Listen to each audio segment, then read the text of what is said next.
Good morning student, class 7. Subject English first, chapter 1, topic The Scholar, जो हमने आपको पढ़ाया था. The Scholar, विद्वान व्यक्ति, wise person. This poem has been composed by Robert Southey. यह कविता किसने लिखी है? रॉबर्ट साउदी ने यह कविता लिखी है. This beautiful poem has been composed by Robert Southey. Scholar का मतलब बताया था.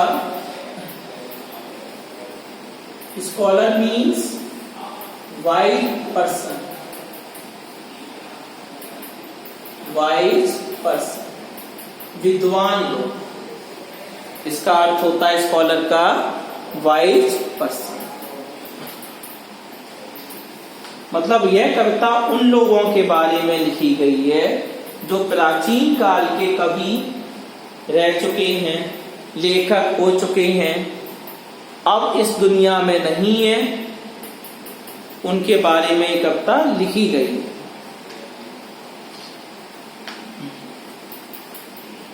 अब इसका देखिए थर्ड वाला स्टैंजा देखो. सेकंड तक हमने पढ़ा दिया था, एक्सप्लेन कर दिया था. थर्ड वाला कहता है my thoughts are with the dead, with them I live in long past years. पहले समझ लो, उसके बाद एक्सप्लेन करेंगे, समझाएंगे. मतलब my thoughts are with the dead, with them I lived in long past years. Their virtues love, their faults condemn, partake their hopes and fears, and from their lessons seek and find instruction with an humble mind. अब meaning clear कर रहे हैं. देखो, thoughts का मतलब होता है ideas. Thought का मतलब होता है आइडियाज, विचार, थिंकिंग, जो हम विचार करते हैं, सोचते हैं, थॉट्स. और डेड का मतलब होता है मरे हुए. जो लेखक मर चुके हैं उनके लिए डेड का प्रयोग कर रहे हैं. Long past years. Long past years का मतलब होता है the years which have past, जो सालें गुजर गई हैं, जो वर्ष जा चुके हैं, सालें बीत चुकी हैं, उसको हम कहते हैं लॉन्ग पास्ट ईयर्स. इसका मतलब the years which have past. Virtues का मतलब होता है गुड क्वालिटीज. वर्चूज का मतलब होता है गुड क्वालिटीज, अच्छे अच्छे गुण, उसे हम कहते हैं वर्चूज. और लव का मतलब होता है अफेक्शन, प्रेम, स्नेह. लव का मतलब अफेक्शन, प्रेम या स्नेह. फॉल्ट्स का मतलब होता है मिस्टेक्स, गलतियां. फॉल्ट्स का मतलब होता है मिस्टेक्स, गलतियां.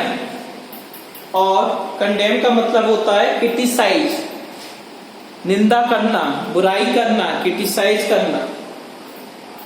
Partake, take part. पार्टेक का मतलब यहां पर है टेक पार्ट, मतलब भाग लेना. पार्टेक का मतलब टेक पार्ट, भाग लेना. Hopes, expectations. होप्स का मतलब एक्सपेक्टेशंस, आशाएं. होप्स का मतलब है एक्सपेक्टेशन, आशाएं. नेक्स्ट है फियर्स. फियर्स का मतलब है एफ्रेड. फियर का अर्थ हो रहा है यहां पर एफ्रेड, भयभीत होना. नेक्स्ट है सीक. सीक का मतलब होता है फाइंड आउट, पता लगाना. सीक मीन्स फाइंड आउट, पता लगाना. इंस्ट्रक्शन. इंस्ट्रक्शन का मतलब होता है एजुकेशन या टीचिंग, शिक्षा या टीचिंग, शिक्षा प्रद. Humble mind. हम्बल माइंड का मतलब होता है जेंटली, बड़ी सज्जनता के साथ. Humble mind. माई होप्स, तो यहां पर माइंड तक ये हमारा पैराग्राफ हो गया. अब कह रहा है, पहली लाइन देखो, my thoughts are with the dead. My thoughts are with the dead. My thoughts are with the dead. With them, with the dead.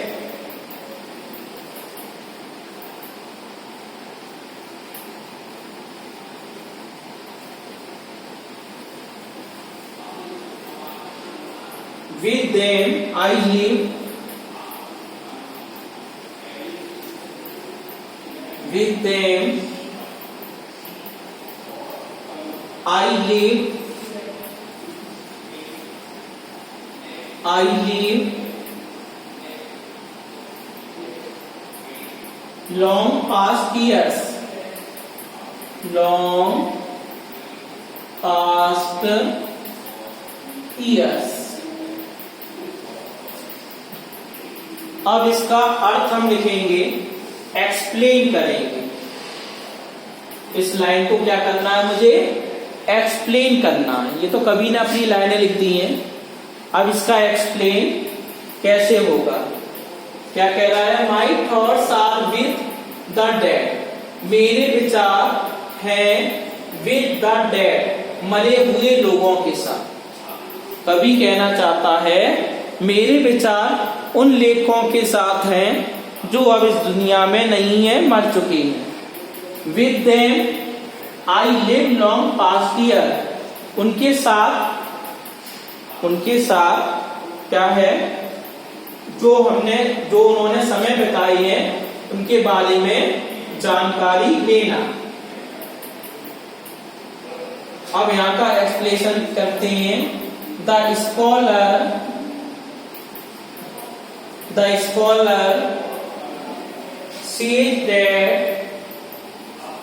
says that the scholar says that whenever he reads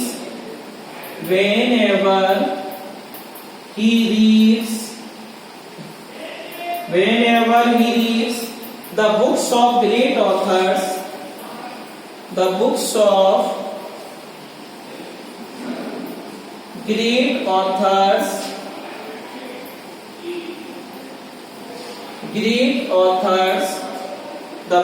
great authors, his ideas also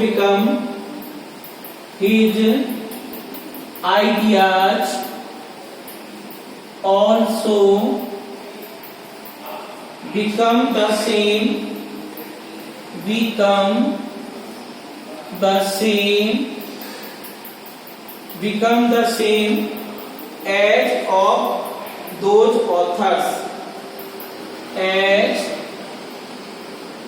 AUTHORS,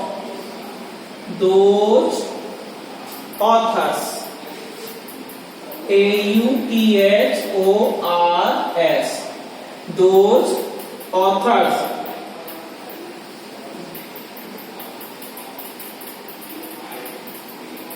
He feels as if he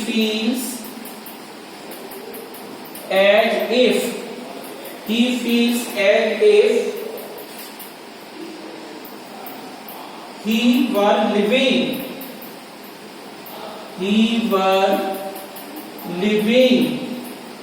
जो रह रहा है, he were living with them in those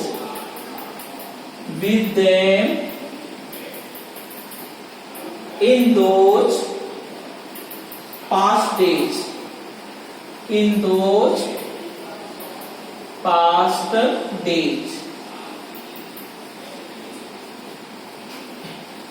ये line का अर्थ हमने यहां पर packet कर दिया। जो लाइन लिखी थी उसका अर्थ है ये। लाइन क्या आती हमारी, my thoughts are with the dead. My thoughts are with the dead, with them I live long past years.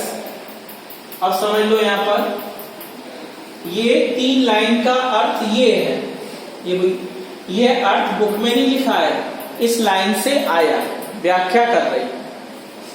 मतलब द स्कॉलर सेज, विद्वान कहता है, डेट वेनेवर, कि जब कभी, ही रीड्स, वह पढ़ता है, द बुक्स, किताबों को पढ़ता है, ऑफ ग्रेट ऑथर्स, महान लेखकों की किताबों को पढ़ता है, हिज आइडियाज, उसके विचार, ऑल्सो बिकम, हो जाते हैं, द सेम, वही हो जाते हैं, जो लेखक विचार रखता था वही विचार हो जाते हैं।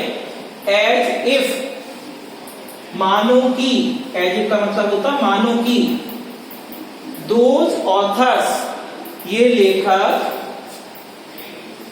मानो की those authors, same age of those author, जो वो लेखक होते थे उनकी तरह हो जाते थे उसके विचार। Age of those author, age of लिखा है, एज ऑफ दोज ऑथर्स, जो प्राचीन काल के लेखक होते थे उन्हीं का विचार जो आज के समय स्कॉलर थे उनके समान हो जाते थे। अब यहां पर एक लाइन कह रहा है कवि, आई लिव लॉन्ग पास्ट ईयर्स, इसका मतलब होता है ही फील्स, वह महसूस करता है, एज इफ, मानो की, ही वर लिविंग, वह रह रहा है, with the in those past day, उन दिनों लेखों के साथ व्यतीत कर रहा है, ऐसा उसे महसूस हो रहा है। इस लाइन का हमने यहाँ पर इतना फिनिश कर दिया।